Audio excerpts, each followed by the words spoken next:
Welcome to the West and North London podcast, where we sit down each and every week to answer your big Arsenal questions. I'm Caleb. And I'm Tim.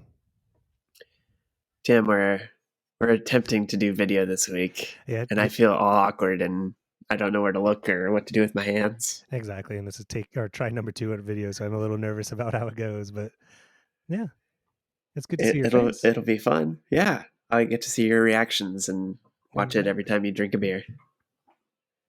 Which is pretty often. So how do I do this show now? I don't remember how to record podcasts now that there's video to distract me. First of all, how have you been? How have you been since the last time we spoke? Not too bad.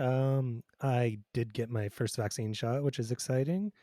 I also fell off my bike and really hurt my knee, so those are like kind of balancing each other out. I too am partially vaccinated. I'm halfway there, so I'm excited about that. But I'm waiting for the final shot to really let my guard down. Yeah, and go like just party in the people's faces and things like that. I won't feel comfortable until I've hit that full vaccination time frame, and then I can finally relax. And we'll see. We'll see how the rest of things go, but it's exciting. Yeah. It feels like moving forward, and just there's talk that the FA Cup and things is going to be played in front of crowds. So yeah, hopefully things are moving in a positive direction. Yeah, I'm way excited about sports. I was like, I might even go to a Mariners game. What is that? Whoa, craziness! I might just do it just because I can. You didn't know what you were missing until it was gone, including the Mariners. Right. Even the Mariners sound good right now. Oof. I just want to go places, man. I hear that. I'm getting the travel itch really bad. I'm planning all my trips already. Yeah, trying to figure that out. But I also don't want to go where there's a bunch of crowds. Is that weird? No. I want to be out in the world, but not with people necessarily. Yeah, it is going to be weird going back to games and going to like Sounders games or things like that, where I'm not necessarily sure I'm going to want to be next to people. Right. I have a little bit of a PTSD, or that maybe not the right word, but just a little bit of a... I think it's like a social anxiety thing. Like I feel weird when there's a large group of people in the current setting. So I feel like that's going to take a while to be comfortable with again, even after everybody's doing better. Yeah, I mean, it sounds like they're going to be doing baby steps anyway, so it's not like they're going to open up the huge full stadium right away anyways. So yeah, and ease us all back into it. Exactly. So anyway, this week we can actually show off exactly what we're drinking. So show me what you got. Well, unfortunately, I'm actually fairly boring this week, which is I'm having a Guinness. All right. Is, pretty standard. We all know what a Guinness tastes like. The reason I have it is because I've learned, just like Halloween candy is a lot cheaper after Halloween, big packs of Guinness are very much cheaper after St. Patrick's Day. That makes a lot of sense. Yes. So I definitely took advantage of a sale I saw that I got a big 30-pack flat for a really good price. Nice. I hadn't thought about that, but I guess then the same thing would be for Cinco de Mayo. Although I'm not a big Corona drinker or anything, so that might not be as exciting. Unfortunately, there's a lot of good Mexican beer I like. I'm a huge Tecate fan. Like if you catch me before a game, usually I'm drinking a Tecate. But unfortunately, I don't think they get the same recognition that Coronas do on us. Yeah, Corona's got that market cornered, but I would definitely do a Tecate or a Dos Equis over a Corona any day. Yeah, or Modelo. I love them. Good Modelo. Yeah, Modelo. I'm into that too. Yeah, pretty much anything but Corona. It's all right. That's a clear glass, man. They should definitely not use the clear glass on that bottle. No, it never takes. I got talked into doing a 40 of Corona once, and I think that was the end of it for me. Oof. It was this Especial too, so it was like the stronger Corona, but it was not. It's not a good time. Was it not Especial good? It was not especially good. Anyway, so I am drinking Modern Times. Let's see, where do I have to hold this? Right next to my face. Modern Times. This is a Fortunate Islands It's an IPA, I think. That's a good question. It says pale ale on it, but Yeah. could be an IPA. It's actually pretty. It's pretty light if it is. It's 40 IBU, so pretty light on the IPA scale if it is the one. And Citra and Amarillo hops Ooh, those are two of my with favorite hops. with some malts involved here. We've got wheat malt and two row caramel Vienna. Hmm. Ooh. Well, caramel Vienna is usually what they use for kind of a lager or pilsner. Mm-hmm. Okay, so they describe it as an uber tropical IPA. Although it's not, it's not crazy fruity. Yeah, I mean those hops aren't really like strike me as the most fruity of hops, but It's very light tasting though. It's not yeah. a super dank IPA. Actually, those are my types of IPA. So Yeah, so that's pretty good. Not too strong. I was trying to find out what the alcohol level was. The content. Hmm. How do they have all this information on here? Like, really, this is just a plethora of information about this beer. But the part I care about is not here at all. Oh well.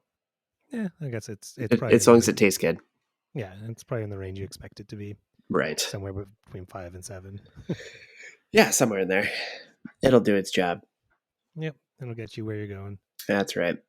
All right. So Arsenal is what we're here to talk about. And they did not have a game this week.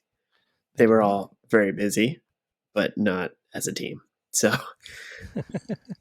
we can talk a bit about that.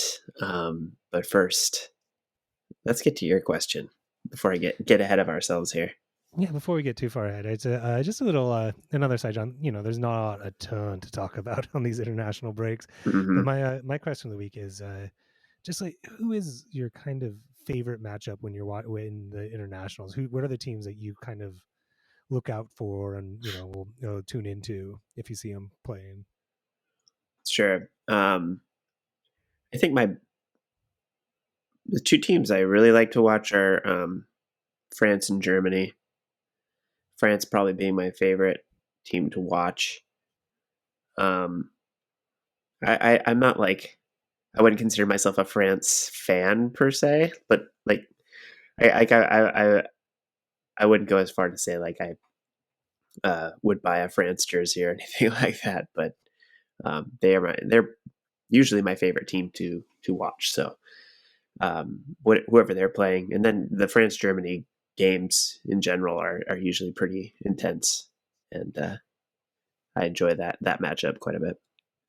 And especially with these kind of over the last 5-6 years, those two teams, the German and French team, are just amazing to watch independently. And when they play each other, it's definitely good times. Yeah, I would say the third team would be just England because they um, usually have some Arsenal players on there, and um, just always curious to follow what they're doing because they're uh, never the powerhouse they should be. Always a little bit down on their luck and trying to figure things out. So it's kind of a fun. There's an entertainment factor there that's um, I don't know. It's got its own storylines every time. I always have a hard time with the English national team because there's so many players on there that I end up disliking a Uh-huh. lot, and it makes me hard to. Start to overlook the Kane factor. Yeah, exactly. That's exactly what I was thinking. And he did his normal Kane shithousery during this week again, and I'm just on the international level, and I'm like, Yeah, don't need that. yeah. So I'll watch them just because I think they're the most likely for people to talk about or whatever. But they're England's not necessarily on my high list of I get excited to watch. I feel like I should be more excited about U.S. men's national team, but when they can't even make the Olympics, it's hard to get real excited. I did watch that game and it was harsh. It was just a really stupid keeper mistake. The U.S. Honduras qualifying, and that was under 23, so I knew like none of the players on Right. either team. Well, it was bound to be bad when they hired Jason Christ. I'm not a big fan of his style of play. Nah, neither am I. And U.S. national team has a very similar problem to the English national team, where there tends to be a few players I dislike that end up on the team. Yeah, So they and always playing well under what they should be doing on paper. I just feel like individually we have some great players, but as a team, seem to always miss the mark. Um, yeah. What about you? What's your favorite fixture to watch? well, it's generally anything with Sweden, as you can tell. I am, and if you've been listening to the pod, I'm a pretty big Swedish national team, and I follow the Swedish league pretty closely. And so, yeah, I enjoy the Sweden team. Any of the close games, I love. Sweden Denmark is always a good one because that's the big rivalry, and it's always nice to put one over on the Danes. Sweden Norway, kind of the same way. So something like that, I love to see, and I love watching. I always keep my eye out for kind of the smaller fixtures because I think a lot of times those bigger games become damp squibs. They kind of just end up being kind of the two really good teams neutralize each other out. Whereas like it was earlier, was it today? I've watched a lot of international soccer this week. I think it was today that it was Cyprus versus Slovenia, Cyprus versus Slovenia, and Cyprus actually won 1-0. And it's those games are always fun because it's seeing that Cyprus team just try and pull every trick they can out of the hat to win a game was entertaining. Yeah, you're reaching deep into the international window here, or the international Yeah, break. I do. Nothing will go by It's you. well, it's something to put on when you're doing other things. Yeah, totally get it. Um, well, do you want to just kind of lead right into what else you've been watching as far as the international break? Yeah, I tried to watch as much as I could of the Arsenal players. As I said, I just had, with ESPN Plus, you kind of have access to a really good swath of the game. So, the basic update is that there wasn't that much news from the Arsenal players. Cedric got an assist in the Portugal game, which is always nice. Odegaard, Norway hasn't been playing great, but Odegaard's been kind of central to it and been doing all right. Um, the Saka hasn't seen a sniff of the England team right now, which is kind of good in a way because it means he's going to be fresh when he comes back for the Liverpool game. But I think it's probably got to be frustrating for him that he's not even getting anywhere near that Well, team. they pulled him for that hamstring injury, Oh, that's right. so he's not That would he be couldn't if he wanted to. yeah, that's right. Sorry, No, I it's was hard to wondering keep why they track of weren't all this playing. stuff. And then Smith Rowe has been and Ketty has been getting time for the U23. Smith Rowe has supposedly been doing really well. I didn't actually watch the games; I just read the reports on those. And Smith Rowe is supposedly doing really well, but I think he's England injured as and the well. U did he get injured again? Yeah, I think I know he he's played got a little both knock. games. I don't. It sounded like he was doubtful for the next game for them. Okay, I know he played two of the games and had been looking good, but England hadn't. So Yeah. that's unfortunate. That's what you don't want to hear is the injuries coming out of the international break. Well, I was happy that Odegaard's ankle wasn't a big deal because everybody was panicked when he had to leave the game. It was I think their first game early, and Yeah, I was saw the Twitter machine spin up as soon as it happened. It was like everybody was at the panic stations. So, I think I was yeah. pretty pleased when it was a light injury. Yeah, I watched them today play against who were they playing? They were playing somebody not that great.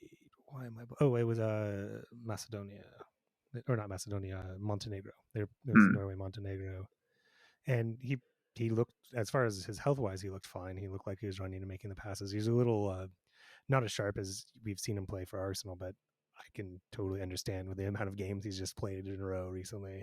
So Yeah, I'm pretty sure all these international players are going to be running on fumes if they aren't already. It seems like just so much crammed into such a little time, especially trying to squeeze 3 games into this 2 week window. That's a lot. yeah, so it's unfortunate you're seeing it with the injuries to these Arsenal players that it's Right. It's unfortunate, and unfortunately, there's no more. There's no rest for the wicked. They're going straight. There's many of them are going to be playing another game this weekend. Hmm. England plays tomorrow, but then again, we don't really have anyone on that team. Um, I'm trying to remember, but I think there's a couple players that may or may not be playing over this next weekend, and then they just straight into the Liverpool game. So Not ideal. no, it's not ideal. I don't like how they've compacted this international schedule. I've never really liked the international break to begin with, and it feels like they're just putting way too many miles, especially this year, on these players. Yeah, it's it's a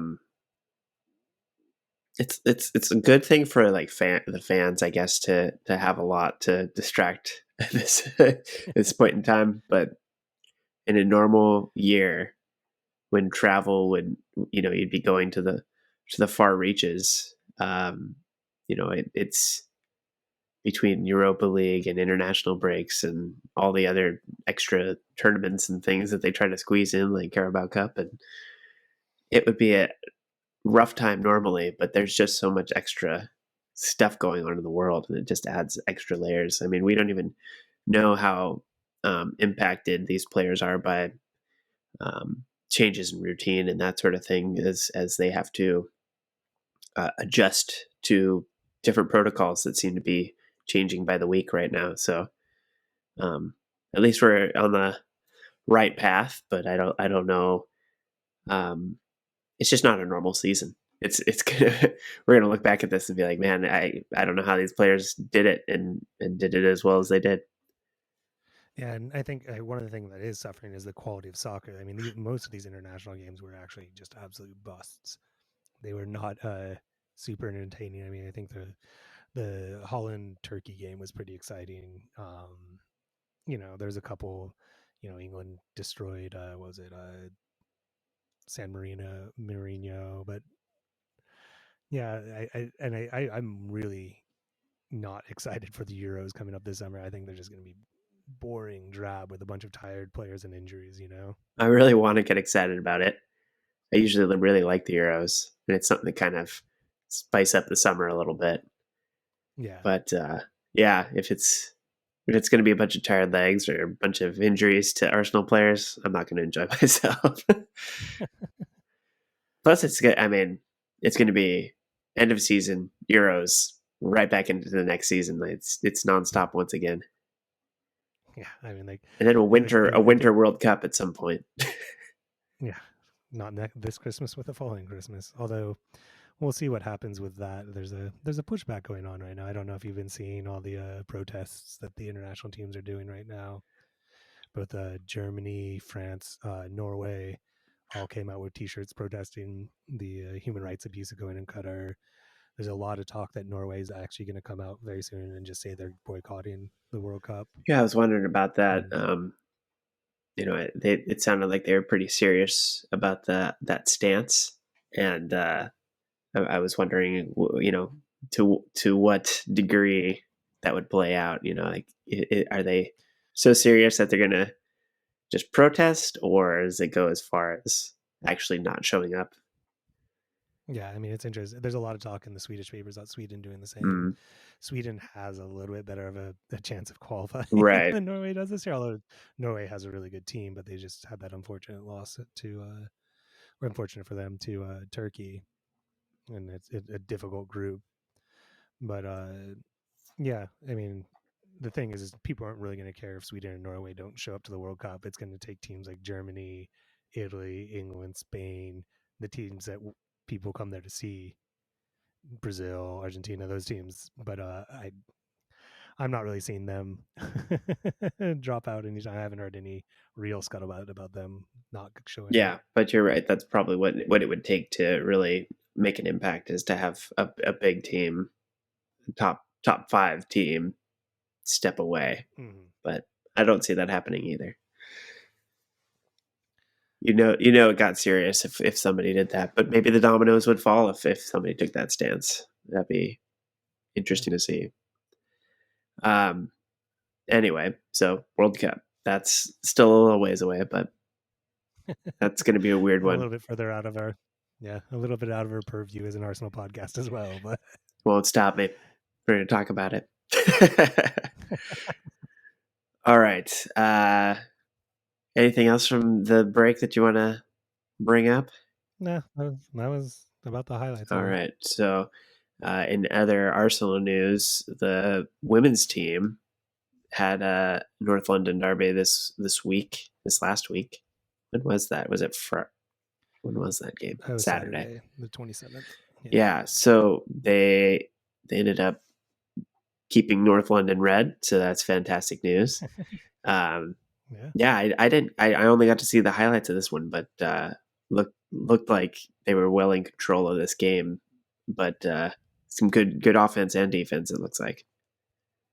Yeah, I mean, Arsenal seemed to just control the game pretty much the entire game, and Tottenham never really felt like they were in it. The Medema goal was just to die for. People are calling it as one of the goals of the season. Just a great little shot. But my highlight was definitely the triple save by Zinsberger.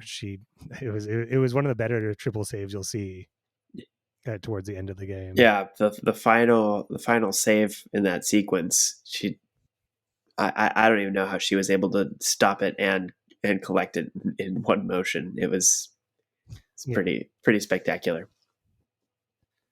yeah, and it's always nice to beat Tottenham, Yeah, and this year it seems to you know be a trend that North London yeah, win. exactly. And to do it comfortably, I think is nice. It's a comfort that they are truly the dominant side there.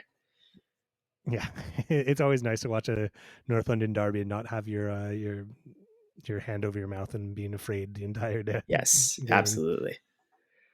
Um, okay, we don't have a ton of questions this week, and there's not a ton of news to really talk about for the Arsenal team outside of who's injured and who's not. Um, but we did get one question this week from Tom Barrett, and it's a very simple one. Are you a fan of the new braids that that Opa is sporting?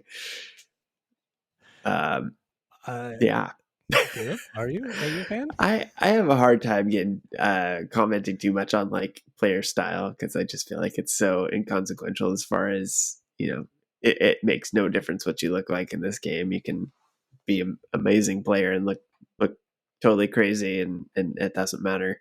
Um, but I mean, Messi had a bowl cut for a very long part of his yeah, career, so yeah, um, yeah. I think it looks fine. I guess I don't know. I kind of liked when he would do like stars and other shapes etched into the side of his head, but you haven't seen that as much with them not being able to do haircuts on a weekly basis like they maybe normally would. But yeah, uh, it's a look. I don't know.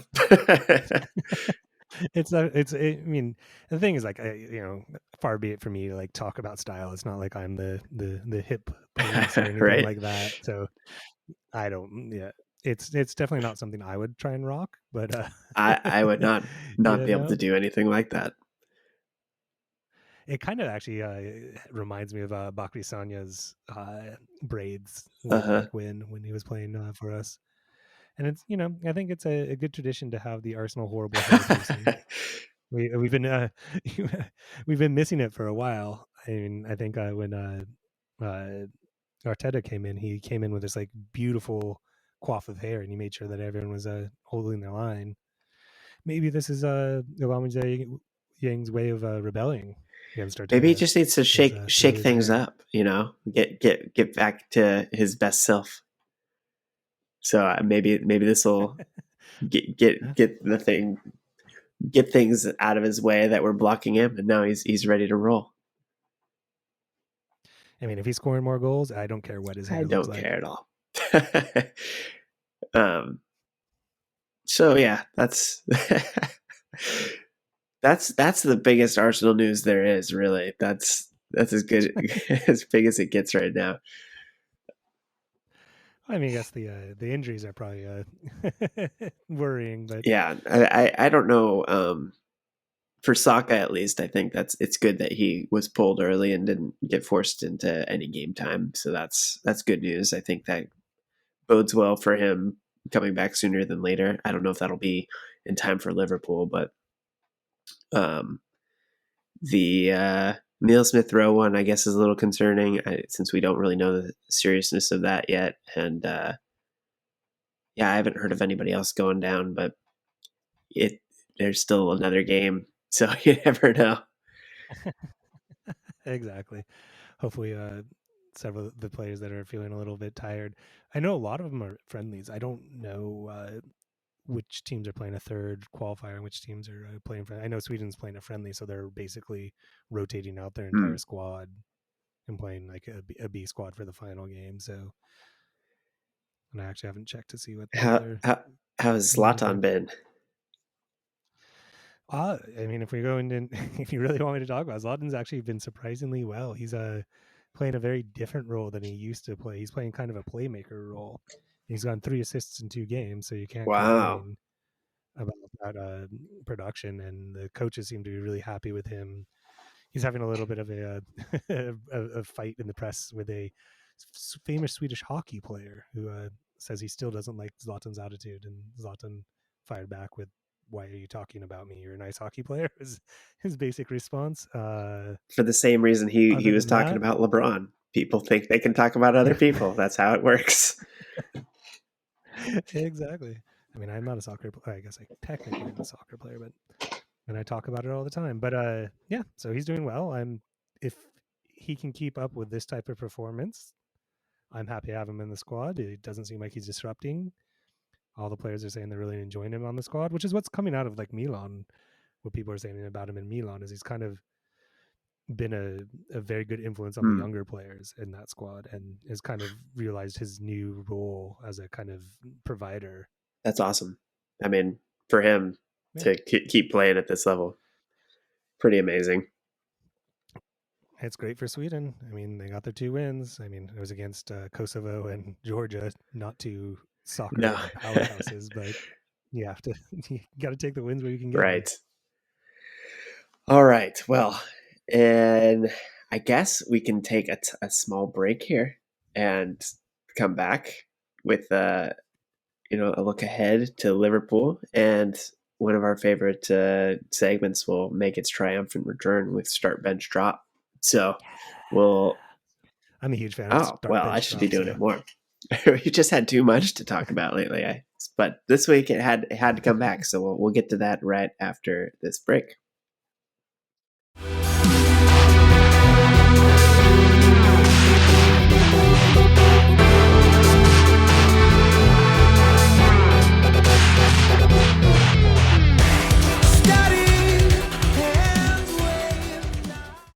All right, welcome back from that little break. Now we get into the meat of the episode this week, and that's the Liverpool game that's coming up on Saturday. Is it Saturday or Sunday? Look, I should know this.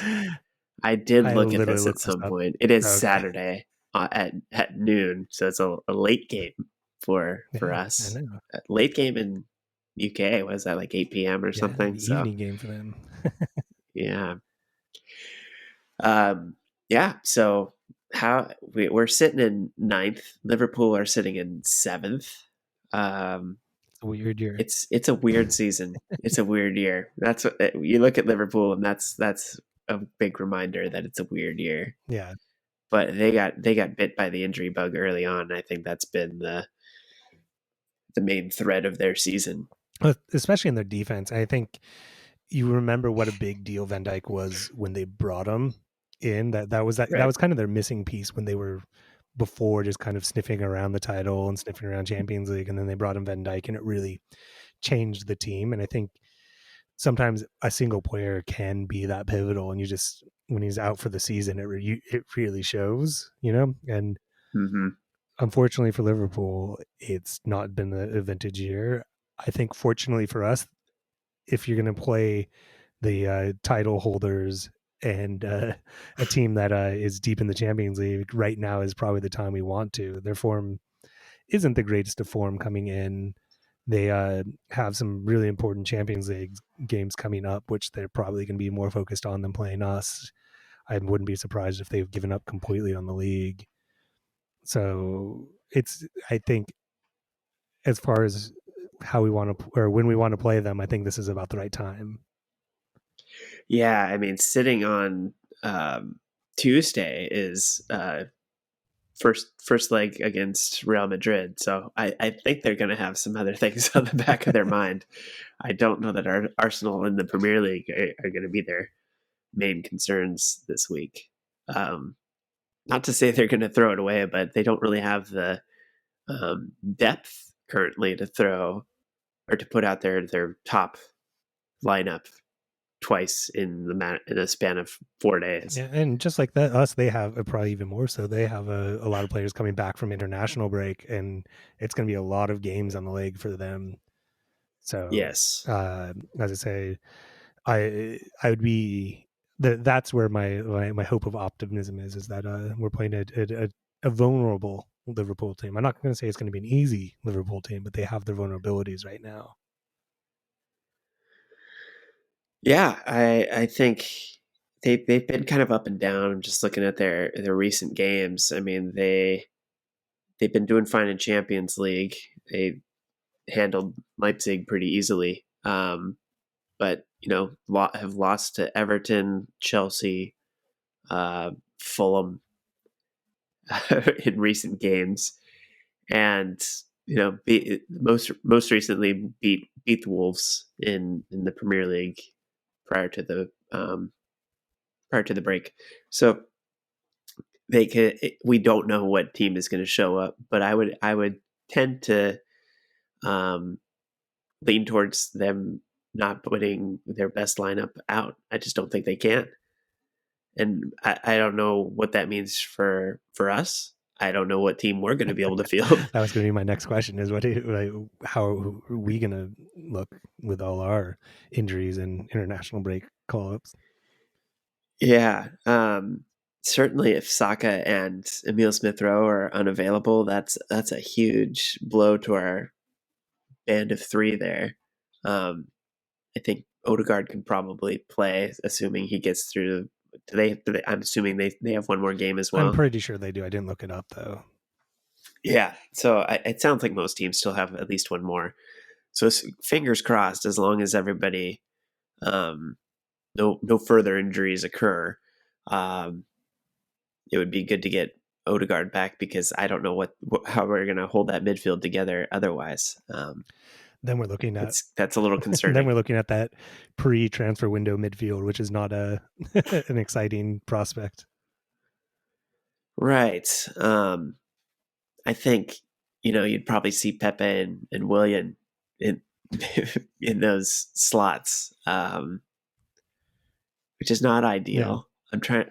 I mean, it kind of makes me cringe just thinking about it. I really like Pepe, and I'd like to see him more. But I yeah. mean, the nice thing is, if I remember correctly, I did all this research about like 3 days ago, and of course, it's just knocked or it's flown out of my head. Should have probably reviewed it before recording it tonight. But I believe Pepe did not travel. He played in one of the games, but then he was not going to do the full traveling because of COVID restrictions and the possibility of not being able to come back into the country. Mhm. So I think he will have fresher legs than most. So I don't know why I'm saying Willian because really what you could do is just pull Aubameyang back and play Lacazette up top. I wasn't really thinking about that option, but I mean, but the that might be the better way to might be the go. better way. But I think William might be the more likely the way that Arteta has been using William this season. Yes, yes. Just when I think I have it figured out and I know what the best plan is, Arteta says he knows better and usually throws out something completely different. I mean, to be fair, he probably does know better than we do in a lot of ways. Probably a bit better. It does seem like there's a lot of guys that are uh, still still in training with the Arsenal team, guys that weren't able to travel. So um, seems like there's there's some things for Arteta to consider, and I think the travel and the tired legs might even play a role, even if there's not injuries. So, Yeah, I mean, it just is unfortunate because this is such a good opportunity for us to move up places, you know. mhm. And they're, Liverpool is a team that's a direct, rival for whatever we're trying to accomplish in the league as far as placing. Yeah. I also can understand that just like they might be having more of an eye towards the Madrid game, we might be having a more of an eye towards that Slavia Prague game in next week or 2 weeks, Yeah. 8th, I believe. When is that? It's the 8th, I believe. So like a week and a day. Yeah, the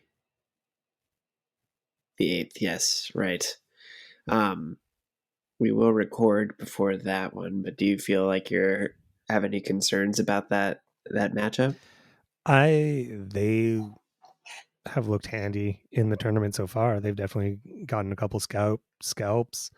I watched the last game that they played in the Europa League, and I mean, they look like a team that can cause some troubles if you're not, not careful. Hmm. Uh, I, I, yeah, I mean, I think that it's concerned, just like any team that's in this stage of the draw at this point in the bracket is difficult. Definitely the easier of the teams you could be facing, or one of the easier ones. So there's that, but definitely I'd want to field our strongest team because I think that's our best way to get into Champions League right now is to win the whole thing. Right. Well, I would not hold the team back against Liverpool to save anybody for that game, for the Slavia game, simply because we have two legs, and I'm not. I think we can keep it close in that first leg and still make some progress. Although I'm looking at the standings in the Premier League, still pretty rough going to make any progress, because even if we are to beat Liverpool, we'd be sitting at 45 points, and they're, Everton and Liverpool are sitting at 46, so we wouldn't even be able to move up with a win. Gets us closer, Yeah, but yeah. it's kind of like we're at this point now where we just need to win all our games, like to really Yeah. vie for anything. And you know, as much as I've seen a lot of progress in this team, I'm not a person that would bet heavily on the fact that we're going to win all our games, or not hit a bump in the road in the during the league. Yeah. um after Liverpool, it's Everton and Chelsea for teams in this last run of games that are actually above us in the standings. So I think um, the only way to really move up, short of hoping that everybody in front of us drops points every week, which is not likely, but I think the main way to move up is to beat those teams ahead of you. And yeah, getting points, getting full points from Liverpool and Everton right now would be huge. So those games I've got circled. Chelsea, of course, would be um, something we'd want to get points from, but it's not like we're trying to catch them. We need to leapfrog the Liverpool and Everton teams right now. Exactly. And as we've talked about before, there is the other than those three games, there's a lot of winnable games left in Mm-hmm. our season, and we could win a good chunk of those games. But really beating the Liverpool and Everton is where you get to gain ground on these teams. I'm pretty excited to play Liverpool. To be honest, I think if ever we're gonna have a really close match with them, this week is going to be really interesting. Just based on the logistics of the international break and the European tournaments that we're both competing in, and it's just a lot to juggle for both teams. And I'll be interested to see how Klopp and Arteta approach this game. Yeah, it's interesting, and from what I'm hearing, there's some wicked whispers going around that Klopp is losing a little bit of the dressing room there, or just kind Mm. of losing a little bit of the grip on the team. I don't know how serious you can take that. I think this year's a weird year, anyways. And he just came off one of the best seasons in Liverpool history, so we'll see. But yeah, I'm excited too. I think this is, you know, a game that we can make close and is a chance for us. Yeah. So, looking at their recent matchups with Arsenal, they've won two, drew two, and lost two. So it's been pretty evenly matched, despite Liverpool's dominance in the league. We've found ways to get points off of them here and there. Yeah, and even going back, we lost to them earlier in the season in the first game, in the first fixture, and that was at home, if I remember correctly. But as I remember that game, it felt like it was pretty close of a game until they kind of just came crack back at us, and really kind of took it into their favor. Ended, what was it? It was a 3-1 That at the was a end. 3-1. Yeah. Yeah, and I remember they scored first, if I remember correctly, and then we came back and scored a goal, and then they came back with two goals kind of right next to each other. But for good stretches of that game, I remember being surprised of how competitive we were with them. So, we're not at their level yet as far as, players in my mind, but I think we definitely can be competitive with them in these fixtures. Yeah, and I feel like this is a much different Arsenal team compared to where we were at the beginning of the season. That was back in September. So a lot has changed. That run from September to December was not Arsenal's best, but after that, this has been a much improved team. So I'm thinking this is a good uh, indicator, I guess, of where we've gotten to in this last 6 months. It's been quite a ride, and I think we've all seen the improvements. Um, but this is probably the best way to compare to where we were at the beginning of the season versus now.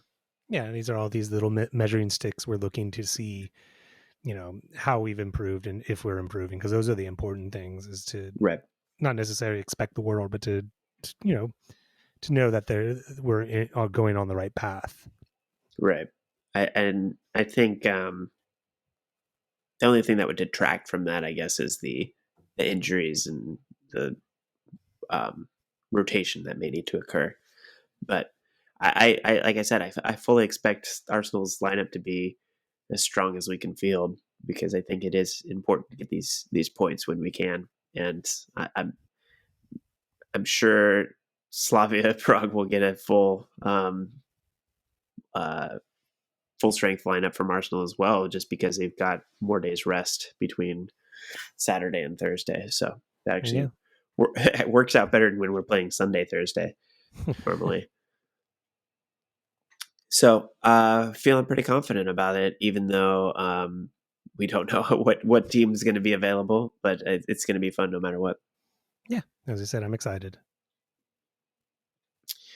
All right, so we've come to that part of the episode here where we circle back to one of our favorite segments, and it's start, bench, drop. So for those of you who haven't heard this from us before, I'm gonna read off a list of Arsenal players. Tim is gonna tell me whether we should start those players, bench those players, or drop those players, and we'll circle back and talk about the ones that catch my interest here.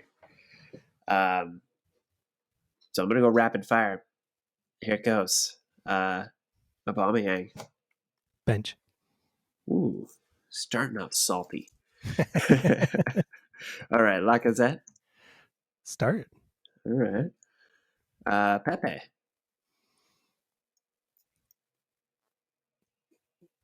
With no injuries, bench. That will Okay. be my asterisk. Yeah. Xhaka. Start. All right. Ceballos. Bench. Maybe even drop. Actually, drop probably. Oh, okay. B to a D. Mm-hmm. Cedric. Start. Oh, okay. Yeah. Bellerin. That would necessitate being a bench. Uh-huh. Well, then this is going to really throw you off. What about Chambers? Ooh, that is a probably a probably a bench. Okay. And this is my status check on Louise. I'll start. All right. Okay. So Aubameyang on the bench. I just don't think he's doing enough right now, and I think he needs to. We need production from our players at this point. We're at the pointy end of the season, as it were, and there's just not time for passengers or players getting back into form at this Right. point. And I need someone who's actually contributing to the team. And right now, he's just like as much as I want him to, he's not really contributing. It's not like drop. I want to send him to the moon or anything like that. But I think his spot is on the bench, and maybe through getting on as a super sub, he can find some more form than he has been starting. So are you thinking then Martinelli should be getting more minutes, or um, you just let Lacazette kind of pick up the slack there and then put? Well, it's really hard to judge like whether we're talking about a full our normal lineup or whether we're having to deal with injuries. So I get that Yeah, that would kind of maybe change your answers here. yeah, and this is just not like necessarily sliding him into a position or whatever. Just like on form in my mind. Right. I think he's if you're just looking kind of you have FIFA and you have your when you're playing team mode you have like your starting 11. I think he's more on the bench side than like at the starting 11. Okay. All right. Who else caught my attention here? Ceballos. You said bench and then you said drop, so you're done. I'm done with him. I'm done with the experiment. The last time I saw him play, I'm not impressed. And again, he's not our player. I if he was again contributing to the team, maybe, but I feel like he's so low on our depth chart in that position that I don't have a spot for him in my mind. Yeah, I think I'd agree with that. I don't. I think he might have some spot um, plays with maybe Europa League. I'm not sure, but he'll be a Yeah. rotational player at best. Yeah, rotational player best if because I mean you have Party who's got a lock on that position unless he's injured, and then after that it's a Jacques or El Neni question, and that's an interesting question of like whether it's Jacques or El Neni, but I think those two start ahead of Ceballos, so you have your what is that fourth choice midfield pairing, Yeah, and that's probably too much to keep on a bench spot in my mind. yeah, and I think playing him in that number 10 role has proven to be not worth the effort. Like it just seems like he's not up to speed. If you're watching the video, you just saw my head shake very vigorously. Now, Yeah, I do not like him in that 10 role, and we no, have again far too many players I'd rather be playing in that role I than put him. Willian above him in that role, which is saying a lot. Ooh, that's a spicy, yeah. And I think I might agree with you in certain. It's Well, just Willian has the receipts. I mean, he's yeah, actually got assists to show for it. I think Ceballos has like two, maybe three for the season. It's just not yeah, enough. I know he hasn't gotten yeah. a ton of opportunity, but still. Like, he hasn't grabbed the opportunities when give it to him, and it's not just this year. I know last year is kind of a weird, or last season I should say is a weird yardstick to measure by because there's a lot of weirdness going on, not just with COVID, but also with the coaching change and all that. Hmm. But he didn't really impress then, and he hasn't taken his opportunities this season. So I'm just, as I said, he's not our player. So I'm not invested in trying to get him to some sort of form. I think it's just Yeah. Um, I hope we can do better and upgrade that depth a little bit more. To have somebody that can play that role and bring a little bit more to the table. That would be my hope that they find yeah, that person. exactly. All right, I'm gonna bundle these next three here because I'm curious. This is all kind of the right back position here. You have Cedric starting over Bellerin and Chambers. Um, Do you want to reassess that now that you're looking at all three? No, even looking at all three, I think I've been enjoying what Cedric's been doing. I think it's hard for me. It is between Cedric and Bellerin, and I don't know. Maybe you probably have a very different opinion. And it's not that Bellerin's been bad. I don't know. I don't think Cedric's been doing enough wrong to lose his spot necessarily. Yeah, I Chambers is the wild card to me because he kind of came out of nowhere in that last game and Oh yeah. appeared to have something that the other two didn't. Um, so I don't know how that plays out. I do think in terms of who is the starter in Arteta's mind, I would say it's probably Bellerin, and Cedric or Chambers would slot in depending on the situation. I think they are different tactically. All three of them are different tactically. Um, so I see some flexibility there for Arteta, and I think he would probably. I mean, I feel like Chambers was only in because he had some height and the surprise offensive contributions he made were, um, just cherry on top because he performed well defensively. He did what he needed to do, but also showed up at the other end. And I think um, Cedric and Bellerin have done that a little bit, but maybe not with the consistency I would hope to get out of that position, especially considering our left back is so dominant down that side. I'd like to see the right flank get as much consistency and be able to get up and down the field as much. Well, and I think what the West Ham shows for Chambers is that there is definitely a place and a spot and a hope for him. But one game doesn't necessarily make a player, Right. and you want to see him take more of those opportunities. And if he takes 3 or 4 of those op starts that he gets and does that type of performance, then you can start making a very strong argument. Because I do think there's opportunity on that right flank for somebody to really make a case for that spot being theirs. And with 3 players, competition like that's not never a bad thing. Mm-hmm. Yeah, and I think the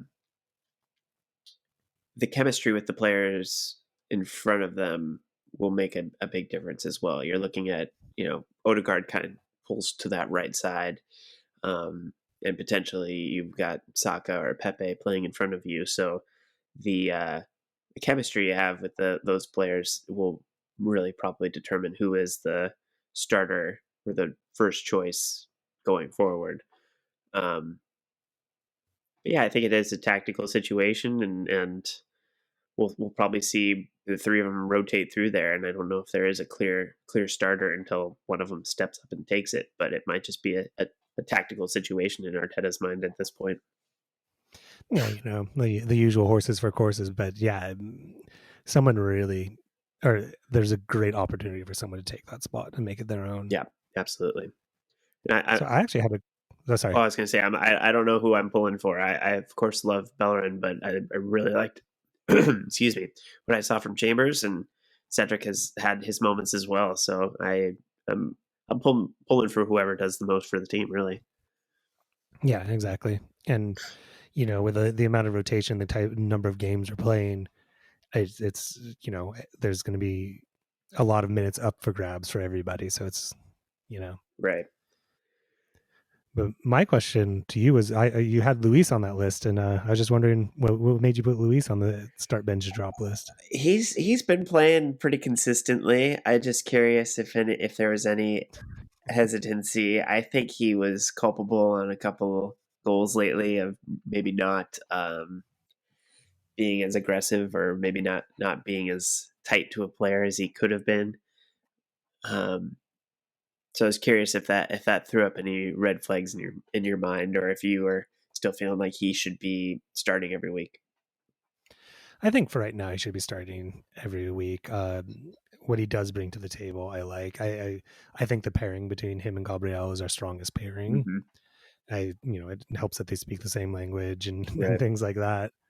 Uh, and I think I highly rate David Luiz's passing, and I think that creates almost as much opportunities as he does give up Right. in a lot of ways.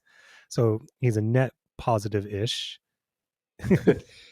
but you know, I'm not saying he's an automatic starter always. And if someone else stakes a good claim, I can I can definitely see him getting moving out. And I don't know exactly his contract situation. I don't I know think they'd have what's to going they'd on. have to get him on a new one for the next season. Yeah, and I think it might be a good time for all of us to move on going forward. But for right now, he's in my mind the starter. Yeah, it's kind of weird to have this unknown quantity in Saliba. Like we know we have him. We know he's potentially very good. He's also very young and unproven in the Premier League, so it could go either way. I think I would lean towards keeping Louise, um, but maybe promoting Saliba above him to just get him as much Premier League minutes as you possibly can, and then let Louise kind of spell him and train him and rub off on him as much as possible. I think ideally that's what would have been happening right now. And I don't know. We'll never probably know the full story of what happened with Saliba this season. But I mean, that was in my mind when we signed him, was that now is when he'd start kind of slowly, like the handoff of the position would go from Louise to him, Mm-hmm. and we'd slowly, in an ideal world, see him developing. And unfortunately, that's not the case. So it could mean that we sign Louise another season, but I'm unless he's just going to go for a bargain price, which I think there's enough of a market for Louise's services elsewhere that he can make some money, some good money Yeah, elsewhere. and if you That take him out of the rotation, we still got quite a few guys, so I wouldn't be too concerned about the depth there. I mean, you've got Chambers can play there, Holding, Louis, or excuse me, Gabriel, Marie, and Saliba, like five yeah, guys for two spots. That's probably good enough. So I would imagine if things are tight, well, I mean, maybe you sell off one of those other guys though. You know, sign yeah. Louise, but sell off a Chambers or a Holding or something like that. I don't know. I think that would be such a short term move, but I mean that's kind of been Arsenal for the last couple Yeah, seasons. So I worry about signing an older guy for another single season where it really does feel like he's declining as well. So yeah. I think it would depend on what the market was for a Chambers or a Holding because I think those guys would be desirable with their age and being English, and um, I think there's money to be made from those sorts of players. Uh, and but then yeah, if you sold off one of those guys, you might make enough to fund an Odegaard or put some more money in yeah, that kitty if that's an option. So I don't know. yeah, I would exactly. much rather sell off one of those guys and get something solid in that number 10 role, no matter who Yeah, it is. exactly. I think that's like, I mean, if you're looking at the hierarchy of needs, I think fixing the number 10 goes a lot higher than trying or than a center or a center back Right. at this point. Yeah. I think we're going to have to kind of be ready to sell people if there's a market for them, to reinforce some of the other areas because there's certainly needs in the midfield in the left back position as a backup. We need backup keeper. We need another striker possibly. Like there's a lot of positions that could be areas of need in this next transfer window. So I think it's all going to come down to who can we move on to make money that we can spend elsewhere because I don't think it's going to come from management by any means. Yeah, and I think we are going to be in this new period of relative austerity where I don't think there's going to be a lot of clubs spending a ton of money for players. We've said that every transfer window since COVID started, and it hasn't stopped. Like some decent spending still. I've been surprised at how much is Yeah, still I mean happening. one or two, but if you look at last transfer window, it was well Mm. down on previous windows, and you look at how hard it was for Arsenal to actually sell players. Yeah, We we had a got a lot to couple sell out on though. loan, but we didn't really sell. Yeah, but we didn't do a lot of business, and that's not uncommon for the rest of the world. And I think next window is going to be even less so.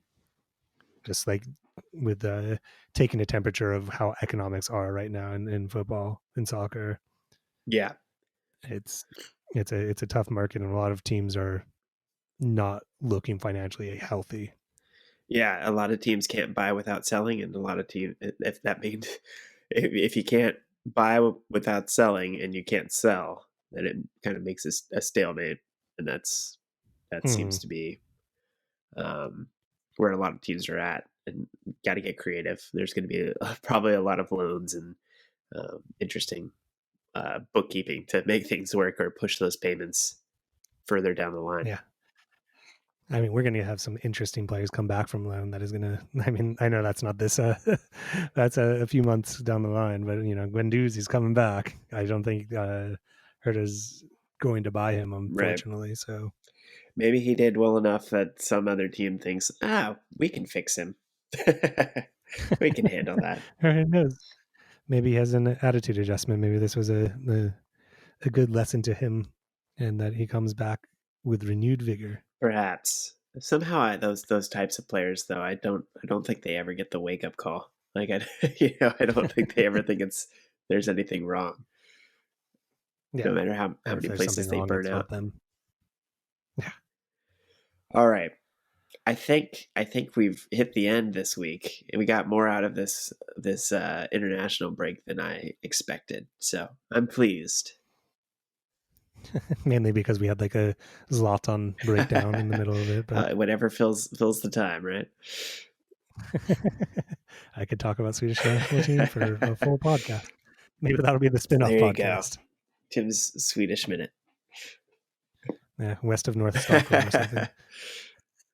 All right. Well, I will thank all of you like I normally do for listening to this week's episode. And if you're watching, thank you for joining us and watching us be live. This is my favorite move. It's a little mime like. Yeah. And if you want to know what I'm talking about, you're gonna have to watch it. But yeah, so we'll hope to continue to do this. If you're not seeing this and you're just hearing it, something has gone horribly wrong. The video thing is all new to us, so we'll continue to improve and experiment and try to do this going forward if we can. But maybe this is a one-off thing. I don't know. You'll find out next week. But the big thing that would help us, at least on the YouTube side, is just click that subscribe button, because that will help us get in front of more Arsenal fans. And like the video. You hear it all the time on YouTube. Like and subscribe. We are no different. Help us out there. And with the podcast portion of this, subscribe and review. So wherever you're getting us, help us out by going that little extra step, and that would be huge for us. The ways to get in touch with us, if you want to follow us on Twitter, we are at WFN London. Email westofnorthlondon@gmail.com. Right now, if you want to subscribe on YouTube or find us on YouTube, just search for West of North London, and we will eventually have a nice URL that they will give us when we're cool enough. But until then, search for us, and we're pretty easy to find. Yeah, when you search West of North London, it comes up right away as the first hit on YouTube. Yes, so. We are the only West of North London, so that should make it super easy on you. If you like our theme song, go check out Bobcat. They are at bobc.at. That's their website, and it's where you can find No Course to Follow, their most recent album. And we'd love if you check them out. And I think that is all. I think we've reached the end of our first foray into video. We've made it. I think. Famous Right. last words. All right. So join us next week. We'd love to see you again. And as always, See you at the next gun show. you get to see the guns. I know, I do it every week.